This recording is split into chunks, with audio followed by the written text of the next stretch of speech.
Hello everyone, welcome back to the Mystery Channel 33. I am Tatiana. I'm here to help solve more missing women, children, and men cases.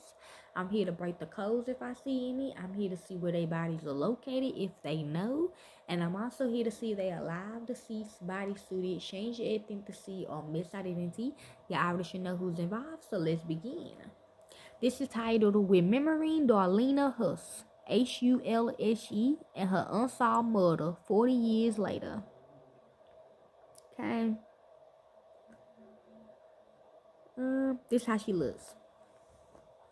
Okay, hold on. I don't know. I think I've seen her before too, like in a movie or something. Okay. She could be Ornish, Amish. Okay. The people that I don't know, they live different than us. Okay. Marshall County, Saturday marks 40 years since the murder of Darlene Hulse, a 28-year-old Marshall County mother, and 40 years later, her case remains unsolved. August the 17th, 1984, the town of Argos lost its innocence, said Alan Earl of Earl Grossman Funeral Home, the same place at the time, just Grossman Funeral Home, where Darlene's funeral was held, okay? I think this was, this man that owned this funeral home wife that died, okay? I don't know, in the movie Dead Silence. Oh no, we gonna see. He's saying yes. An intruder into Darlene's family house. Yes, yes, yes, yes, yes. This literally in the movie Dead Silence when that lady Mary Shaw had all them dead kids and them puppets. She was seeing Mary Shaw and the puppies and stuff, and it was driving her crazy and stuff like that. And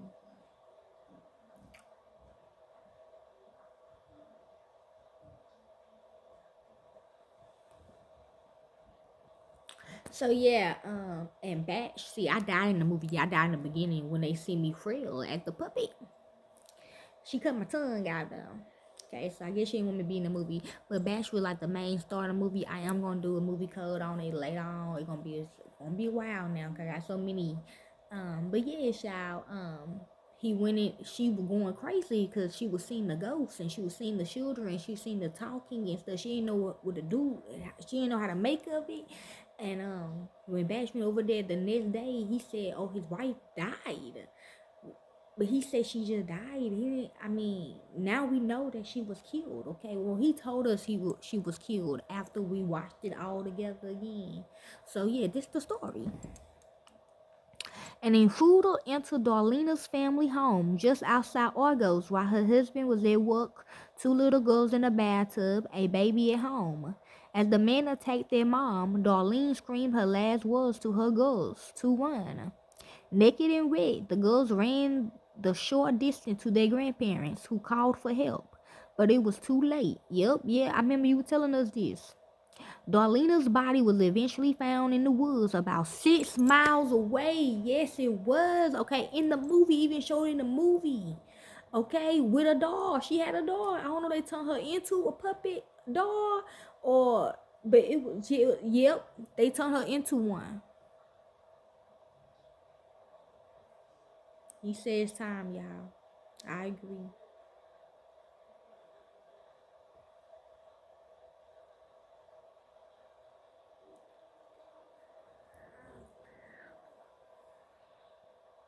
Darlena's body was eventually, okay, 6 miles away.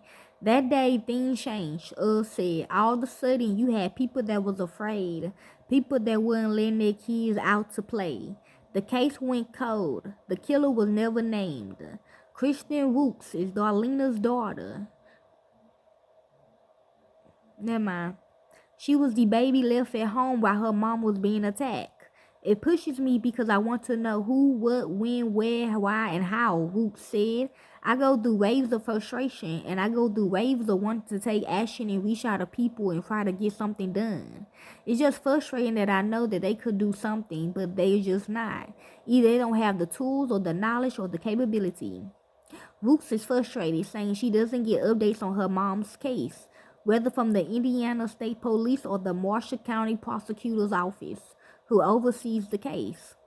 As far as we know, the last thing we heard is that they testing, but we heard that for years, Rooks said. So I just don't understand why they won't call us back or just let us know something. Roots is fighting for answers, and several years ago, she learned a partial DNA profile was collected from Darlene's clothing. I think the movie Dead Silence, is not a full profile that could be entered into a national system. But what they can do is one-on-one testing with known suspects, Roots said. She also wants more of Darlene's items tested for DNA. There are avenues available today that weren't available in 1984, said. Those little girls, they're not little anymore, but those girls deserve answers of what happened to their mom. True. The case and those calls for DNA testing were brought to the forefront last year with the Dick Investigate podcast, hosted by Ashley Flowers, who ABC 57 spoke to back in October. I can't imagine being in that position and having this person basically stand in the way of solving your mother's murder. Flowers said, I don't understand why the people who are in power aren't more frustrated.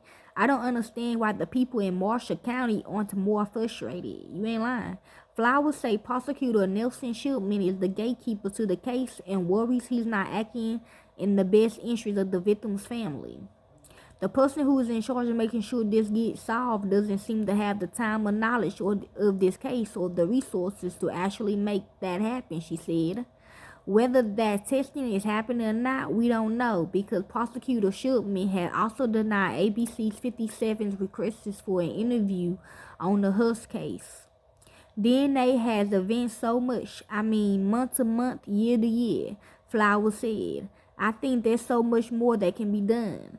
So unfortunately, the next steps are in the hands of Nelson Shipman and the Indiana State Police. I just want to know that I've done everything that I can, that I lay my head down at night and know there's nothing else that can be done. And until I reach that point, I'm going to keep going, Root said. Is holding a gathering at Darlene's grave Saturday between 9:15 and 9:45 a.m., the time of her attack 40 years ago. And that's all the information they have of Miss Darlene Hulse. If you like to help with this case, you can. I don't do it for the fame or the money. It is a lie. I don't do this for the fame or the money. I do it because this is what I love to do. And to the real families of these victims, corporate America will set you up. Thank you, peace, and be safe.